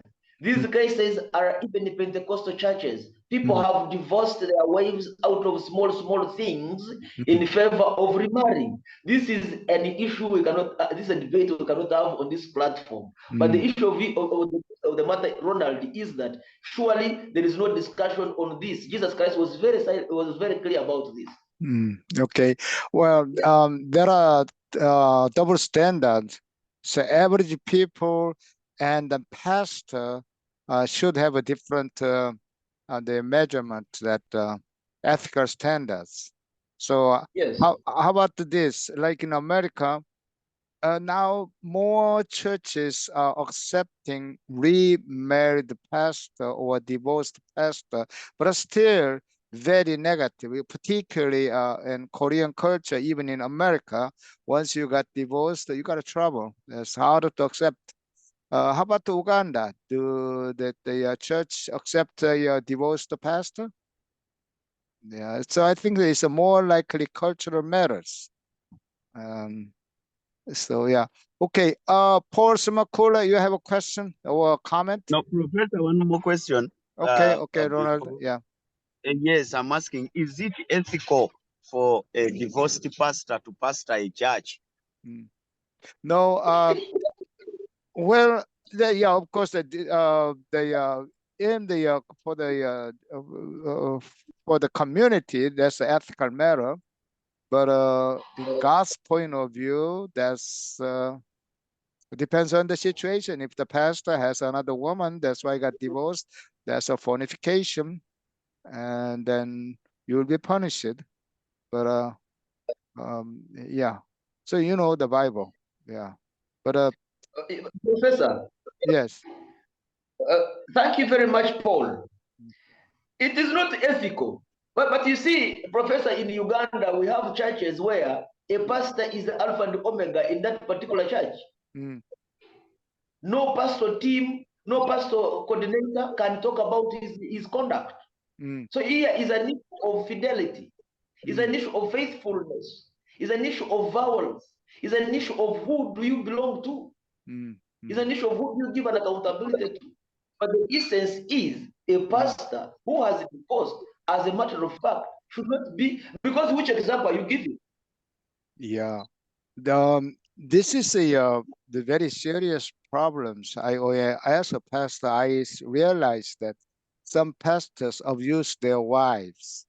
Where that even the husband has some, the kind of issues with woman issues. Usually, that the pastor's wife has to keep quiet, because if she speak out about that, both of them, the whole family must kicked out from the church, right? Then how about their, the social status plus financial status? That's why the pastor's wife keep quiet. Even the pastor sometimes abuse it, and then also they're violent, but still they keep quiet. So we see that the pastor's family is more dysfunctional than average family sometimes. Yeah, but that's why the pastor's children, pastor's family, they usually have a secret, never talk about their family issues, because the children knows about it, that his father is a pastor and the people respect the pastor, but when he came home and then he was somebody else, like a tyranny or dictator, something like that, and then control everybody, no freedom, and that kind of stuff. Yeah. Okay. Now, Paul Semakula, you have a question or a comment? Yes. I first of all want to appreciate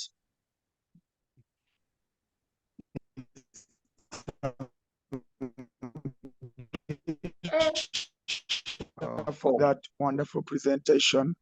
But somebody asked a question. Thanks so much. It has been good. It has been wonderful. Somebody was asking a question as to whether we should follow all this procedure of wedding. And I was wondering, if we don't follow the procedure of wedding, which other procedure would be there for a Christian to get married? Just get somebody and begin sleeping with the person? Or is there any other procedure that person was thinking about other than wedding? Thank you. That was just my simple comment. And Professor? Yes. Answer to him, the answer to Paul. Yeah, that is not a question, but it's a very serious concern Paul is raising. Yeah. Recently, I gave a submission, and I'm repeating it. The office of the president had put in place a team to come up with a religious and faith-based policy which was supposed to be handling such a matters, that if a pastor it becomes errant, how would it be handled? And as a matter of fact, as Pentecostal churches, we do not have that so far, those procedures and regulations, that if you are to marry, the A, B, C, D has got to be followed. But as long as we are that thing is not in place right now, the policy is not in place, we must follow the Bible. Yeah.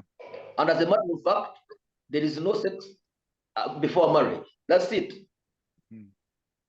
Well, yeah, that's Bible teaches that, and then we know surely we have to do. But nowadays, for example, we talked about homosexuals. Bible says, put them to death. Can we kill all of them? Yeah, that's the reality. So, yeah, that's yeah. Still, we have to teach. Yeah. So, okay, we have to. That's why when you do you do marriage counseling? Usually we do. Usually, like for example, it is a very difficult situation. One couple came and then want to marry.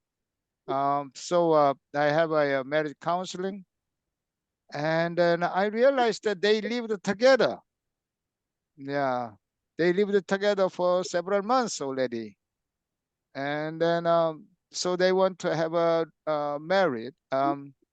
Okay, and then when I talk about some issues, and it is hard to precise, they are not ready to get married. So I said that yeah, you need to counseling for these kind of things. And then they left the church, and then they ask other church pastor, and they get married there. You know what I mean? So yeah, this is really hard to control for that. Yeah, but it's still, double. Yeah. Okay. I hope that the Paul is that answer your question. Oh yeah, it is special because I'm trying to read through the mind of the other person, because there is a teaching here that once you love the woman, just get the woman and begin staying together. So I wonder, maybe the person who asked that question could be having that view that you can just pick someone even when you're a believer. Yet the Bible is clear, because some people think wedding is not biblical. Yes, Professor, can I respond? Can I respond to that, because I'm the one who asked that question? Okay. Okay, go ahead, Moses. What's your question, answer, or comment? Yes. Thank you, my brother Joseph, and my brother was raised that that question I've asked. I think it is out of the content. My content was we have these procedures in the church where you, especially where you have to finish with introductions and then you go straight to the wedding. And me, this what I believed is the right one is to do the introductions, follow the procedures exactly how it's supposed to be, and you reach the introductions, the family or the father or the mother of the girls give you the girl. In a situations where a boy might raise the question, I don't have money for the wedding, or I'm not prepared yet to go and swear or to make a covenant with this girl in the church. In such a situation, how do we do? Because it's like our procedures always force people to go into something, and later on, because the church has made it clear that born again churches or marriage break more than others. Yeah, in Uganda, you can agree with me. Born again churches break more than marriage, break more than other religions like Catholics and Protestant and so on. And one of the reasons is our preparations for the marriage is always efficient. Even I told you, I'm one of the people who got married here. I didn't go through proper counseling because my counseling once a week, and we did it like only 1 week. It means we attended only 4 times. And then it's not like other part of the country, like maybe the north, they're a little bit strict. So my concern was, yes. Pastor one. Yes. Pastor Moses. Yes. I appreciate now now the context of your concern is changed, and the answer is there. Okay. I agree with you that this is a case by case. I know two incidences, and one of them actually was the best man of the bride, of the bridegroom.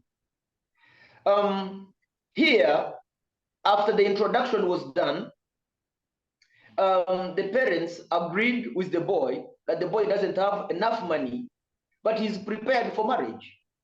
And actually, they wedded in Ruero here. I was his best man, right? So this is a case by case. Some of these procedures can be understood on a case by case. There are people who will say, after my wedding, after my introduction, I must wait for money, look for money to make a big wedding. That's a different case. Okay. But of course, these are issues of amicable understanding. Ethically, if the boy is very clear to the parents of the girl, and the girl's parents are willing, the boy can be introduced, and then they promise to pay dowry later, and they are wedded. Okay. That's understanding. It's a case by case. Excuse me, doctor. I just have a comment. Okay. Another comment. Now, this is what I'm thinking. What would be the use? What would be the importance of honoring the parents and not honoring God? Because some people think the introduction is not important. So as long as it's introduced, just go and stay together, then you can do the wedding later. But you people are not married, because I think what consummates the marriage are two things. Number one, the vows. Then number two, the sexual act. So why would you go on to consummate the marriage sexually without doing it verbally, without exchanging vows? Because literally in Uganda, when a woman is introduced, you're just introducing to your parents whom you hope to marry. So what hinders you after doing the introduction? What hinders you from exchanging vows? Because exchanging vows is not about the party. Yeah. It's about Paul, your mouth. Yes. Paul, I'm not against what Mugisha has said, but what the other person said before, that that if people don't have money and they're not prepared enough, then they can go on. But for me, I think marriage is about the exchange of vows in public. So if I don't, usually I tell my youth here that if you don't have money, you honor God by going before the priests, of the pastors and the parents and the people around and exchange those vows. Then you can do the party later. Maybe that. Yeah. As long as you change the vows. Okay. When you look at the strategy, yeah. When you look at the strategy they put in place, I gave issues of youth camps, I gave issues of marriage outreaches and marriage workshops. The issue here is to prepare people who are, one, they are ready for marriage but not yet in courtship. It targets people who are in courtship. It targets people who are introduced but they are struggling with finances. Then it also targets single mothers, all single parents. So the preparation in those fora, we are dealing with issues that that hinder people from consummating their marriages because they do not have money. We are talking about issues of exchanging vows without money for us in terms of dowry, and these have happened. Yeah. Okay. So let's handle case by case, but look at also the strategies I had put down. Okay. Where they are prepared. Yeah, all right. Thank you. Thank you. Let's move on. David Kimera, you have a comment or any question? I have a concern. Okay. Comes from, since my brother is talking about the topic of marriage. My concern on marriage is this is Christian ethics, but it is wider than we think it, and we are in a dilemma. And I want my to be on recording. I hear people tend to tarnish or to water down or going to the parents of the girl, and they are officially they officially ask for a hand in marriage from the parents of the girl, and they what we call dowry and what have you. I hear a lot of Christian watering it down, and then because I've come in the church is the big. But when we look at scriptures, I think it is more biblical than even what we call church wedding, because in record, biblical record, we don't see any church wedding in the Bible.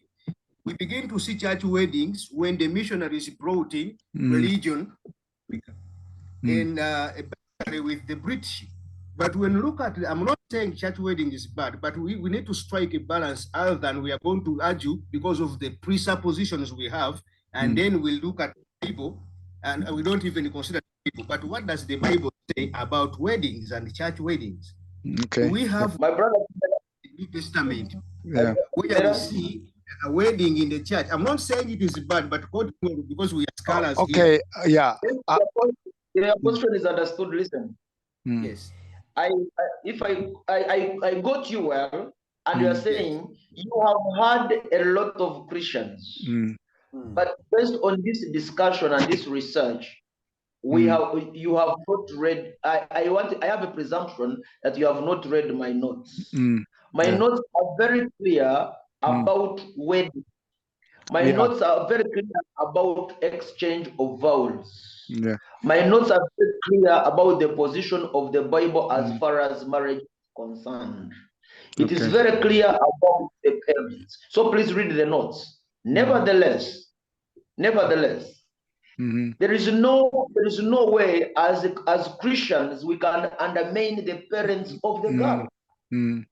Because this is their girl. They have brought her up. They have prepared her. And therefore they must, traditionally, they must be respected. Otherwise, as Pentecostals would be very unethical if we undermine introductions, issues of introduction. Okay. All right. Thank you. Now focus on something else. We let's look at ourselves, our lives. We all get married. Anybody not married? Let's see. How about the prevent the divorce? Yeah. Why the people get divorced? We know some issues, and then why the people want to remarry? What is the major reason that people want to remarry? Robert, you have a related, not to focus on marriage anymore, because we know you spent our most of time, and then also I realized that the wedding culturally in Uganda and then Western cultures and even Asian culture is different. We don't have a dowry, but Uganda still have some kind of, right? But anyway, what is the major reason that the divorce in Uganda? Number one, Pastor. Now the greatest one is poverty. Poverty. That's an economic situation. Yeah. Okay. Yes. Number two, infidelity triggered by cultural backgrounds, especially where in some tribes they say a man does not belong only to one wife. And so those cultural sentiments crop up in churches. Okay. Number three, unpreparedness. You will find a boy and a girl have not been prepared. I've already given it in my notes. Yeah. That a girl grew up in school, a boy grew up in school. They don't know how relations are done in the home. When they're in the home, it is housemaids who tend to them. Okay. Why they want to remarry after divorce? Now, why remarriage? Yeah. What's the major reasons? Yeah. Remarriage, first of all, has a lot of connotations. Remarriage has a lot of connotations because number one, the issue is if you are to remarry, your partner must have died. We have not had a lot of cases in Uganda where, especially in the Pentecostal churches, where you find a person has divorced officially, and then he is married. So if there is anybody who has remarried in a Pentecostal church, He has remarried from a different church, not a particular church where he's coming from. Okay. So, but we have had cases where a spouse has died. Remarriage is okay. Yeah. Okay. Yeah. Professor. Okay. Hold on, please. Yeah. Okay. Ntambi, yeah. Go ahead. Also, marriedness. If the couples have not got children, there is usually an urge for, especially a man. Our men are traditionally thinking that they are the ones. Those problems are linked to women only. That unawareness also, barrenness has tended to cause a man to have an attempt to have hair. Okay. Problems for divorce. I just wanted to bring. Okay. Thank you. Joseph, let me ask you this. In Uganda, you said that there are several different types of the wedding. How about the Muslims? Who gonna divorce? Can a woman file the divorce in your culture? Or only men file the divorce? The Muslims have the Mohammedan Act, which deals with their divorce. And by the way, their divorce is very simple as compared to the Christians. Oh. There is a procedure. The Mohammedan Act gives a procedure of divorce. Theirs is very simple. Their divorce is very simple. So the woman still can file divorce? Yeah. And in the notes, I have given steps, 7 steps in which the divorce can happen. Like a Jewish culture, usually in the biblical culture, woman doesn't have any right to file the divorce. Only man has a right to divorce. Okay.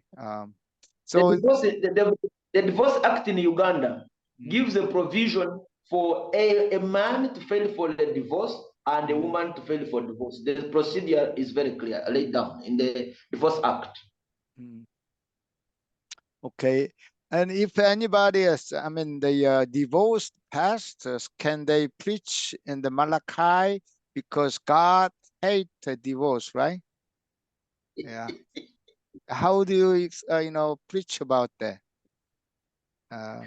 Professor, as I said, and I want to repeat, this is a case by case. We have so many divorced pastors in Uganda, but because there is no policy that stops them and they started their ministries, nobody can question.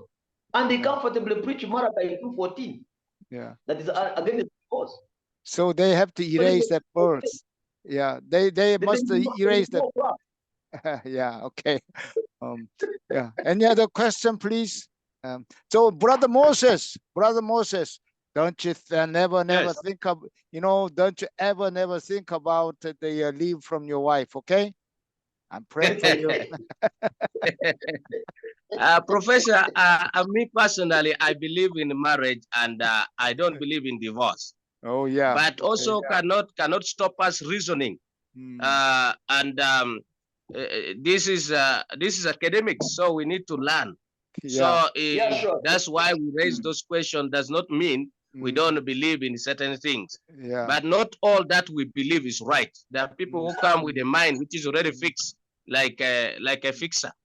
This is how things are done and must be done in this way. So it's not there in academics. Yeah. Well, but again, Professor. Okay, go ahead. As you have always told us, we are dealing with issues of Christian ethics. But Christian ethics is very wide. And we are not talking actually about marriages in Christian circles. Yeah. But we have to get, because divorce cuts across. So these are academic discussions which are actually palatable. Yeah, yeah. Okay, Salita, you have a question or comment? Just a comment, Professor. Okay. Dr. Kim, regarding the divorced pastors. I mean, this tells me, like when we hear that, when we read the Bible, the false prophets. So how can you be a prophet? How can you be a pastor when you do not know the Christian ethics, when you do not know the God's, I mean, our God's words? So that kind of like gives me a signal, you know, the false prophets, because if you yourself do not know or understand what God requires or the requirement of the Bible, so how can you teach others? Yeah. So kind of like a. Okay, Joseph. Yeah. Yeah, that's a comment. That's a comment. Sharita, thank you very much for that comment.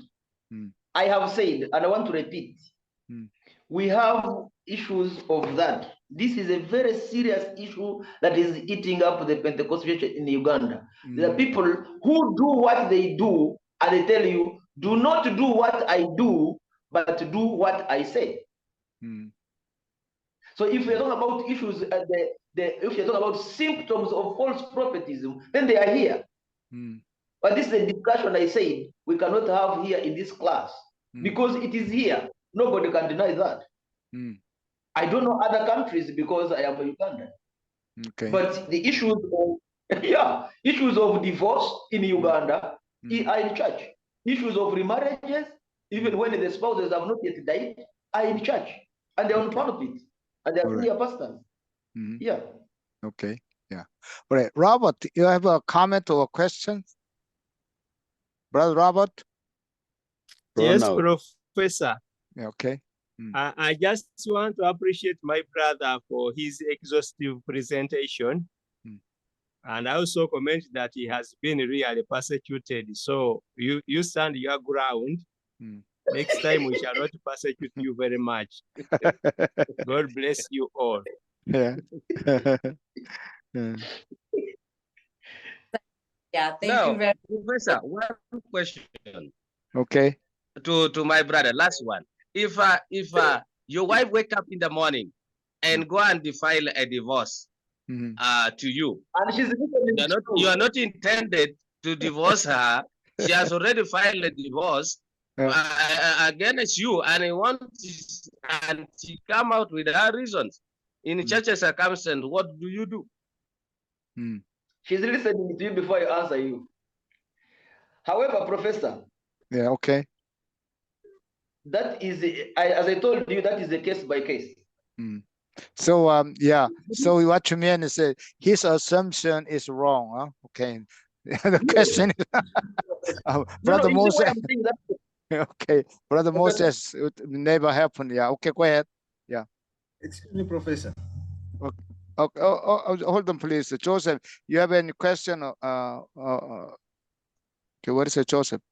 Yes. Okay, go ahead, please. Yeah. I presented in my presentation. I presented that in marriage conferences, we've had 4 couples that had failed a divorce. Yeah. And through our counseling and our teachings, they actually forgave each other and withdrew the divorce plan and divorce papers. So it is all possible. Where God is involved, it is all possible. Someone can fail a divorce even when actually he is very right. The grounds for that divorce are very clear. But there is also forgiveness and getting together again. Okay. Excuse me, Professor. Okay, David, come on. Hold on, please. Ronald, you have a question or comment? Sentaba, Ronald. My comment are two. My comments are to one. Madam talked about false prophets, but I think there are also false teachers and false pastors. If you can't teach what is right, then you become false. We don't only have false prophets in Uganda. We have many false teachers who are exegetical in scriptures. And the next thing is, every time we fail to identify the cause of the disease persists. And every time we don't define the meaning of anything, misuse becomes inevitable. So Absolutely. In Uganda, we have failed to define the meaning of marriage. And the next thing, I mean the church actually, has failed to define the meaning of marriage and teach it biblically, and we are basing on cultures and the patterns of the world. And number two, we have failed to interpret Matthew chapter 19, and it has been the basis for all those preachers you hear of remarrying. They are attaching themselves on that scripture, having failed to interpret what Jesus really meant. So the moment we get to that, then maybe divorce will be dealt with in churches. Thank you so much. All right. Thank you. Thank you. Ronald. Yes. Yes, Professor. Okay. Hold on. Joseph, you want to comment about that? You want to respond? Not a question, just a comment, which is a reality that is happening here. Okay. Yeah. Okay. Brother David Camera, you have a question or comment? Yes, it's a comment. One thing I need to first do some correction here.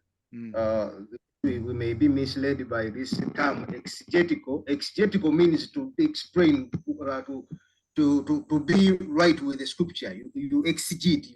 It's a proper way of understanding. But the other word is eisegetical. So my brother is misusing that word. Secondly, I want us, Professor, could you please help us do some right exegesis of verse 9 of Matthew 19, so that we can really understand what Jesus meant? Because all of us, we are like in a dilemma in this verse. I wish one day we get time to do some proper exegesis of that 19 verses 9. What do you mean with the which gospel? The Gospel of Matthew. Matthew. Verse 9, chapter 19, verses 9. Chapter 19 and then verses 9. Yes. Okay. Because of divorces, others are saying it. If somebody has caught her husband in a sexual sin, or a wife is caught with another man, what do they do? So we need the proper exercise of that, so that we may know the wrong thing. Yeah, that will help us.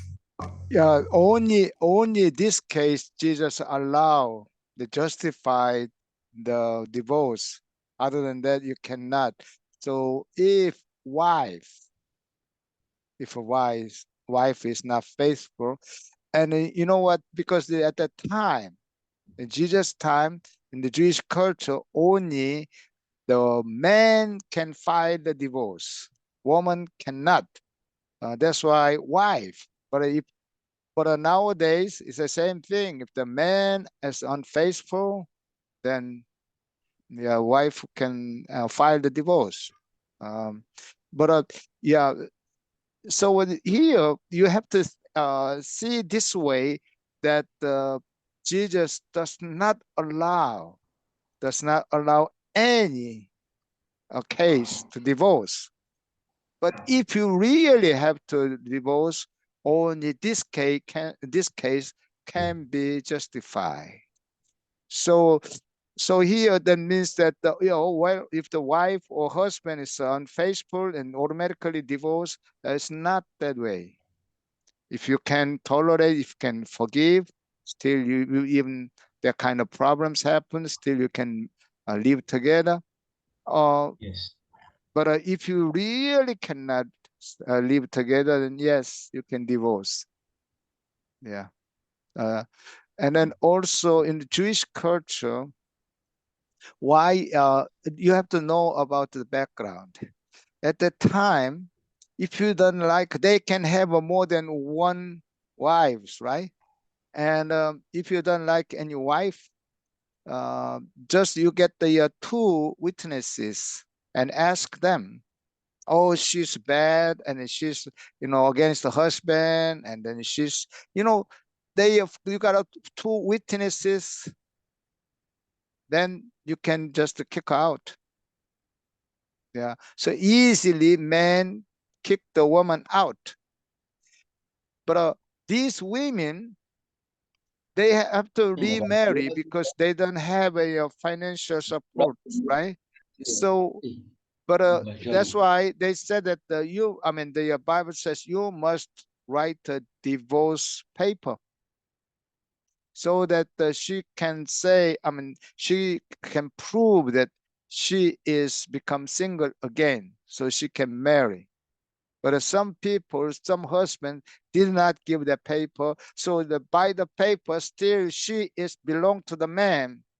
And she cannot remarry, and he does not support finance, then she'll get more trouble, right? So that's the background. And again, Jesus does not promote the divorce. Jesus said that no, this is not God's will. So live with your wife. Do not divorce. But if you really want to divorce, then if your spouse is unfaithful, then yes, but still try to keep the marriage. That's how we can read the Bible. Verse 9. Yeah. So any other questions or comments? Yeah. Yes, Doctor. Okay, Ronald, yeah, go ahead, please. Me, I don't think that the word used there in verse 19 is adultery, according to different Bible versions. The word used is fornication. Yet fornication doesn't it's not a word used for marriages. It is used for unmarrieds. And for the marrieds is supposed to be adultery. So meaning Jesus didn't leave any allowance for anyone to divorce, not even adultery, because there is no adultery there. If we can check more than 3 or 4 versions, it is either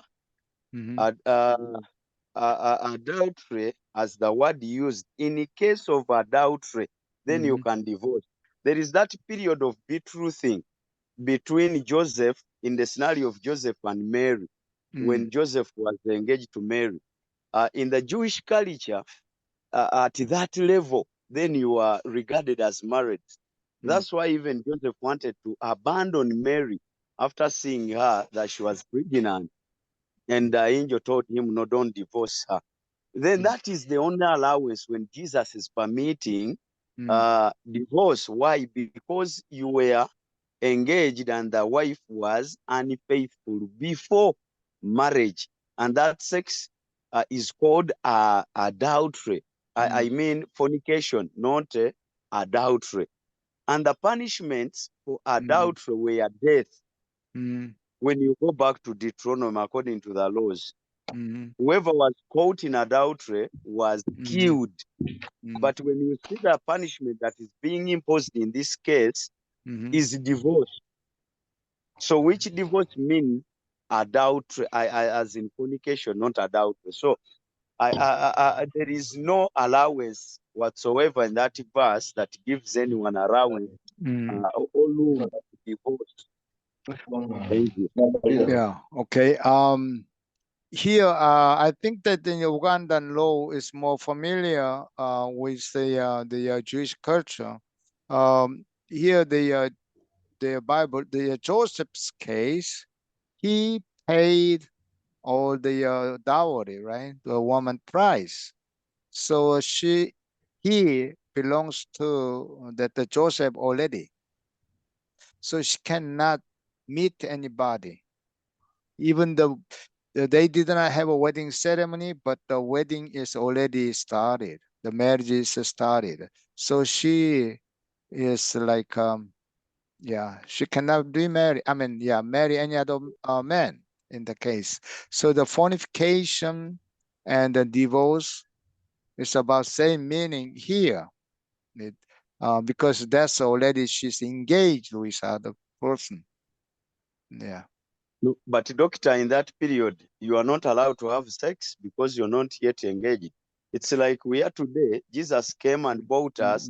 He left us, he prepared us, and he's coming to pick again the church.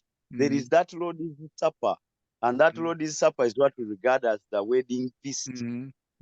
So in the Jewish culture, according to their culture or tradition, you come and introduce someone.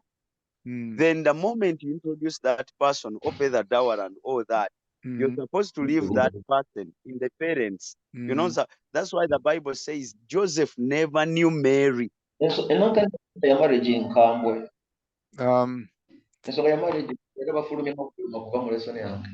Well, that's more complicated. Let me tell you this. Then, how do you think that did Joseph ever marry to the Mary? Of course. Did they marry? Yes, Joseph. Hold on, please. Yeah. Okay. After giving birth to Jesus, they got married, and Joseph and Mary, they had 4 other children. Did they have a wedding ceremony?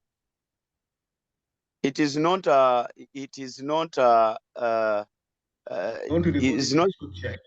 recorded in the scriptures anywhere, but we presume it was there. According to their tradition. Well, I have sometimes I have some difficulties. One of the pastors, he preached like Adam and Eve. They never married. They just lived together. Is that true? But now the thing is, according to Adam and Eve, I think every function that is witnessed by God becomes holy. God was their witness in their marriage because they were the first people on the earth. Yeah. Like the feast at Cana, Jesus, in the mere presence of Jesus on that function makes it holy.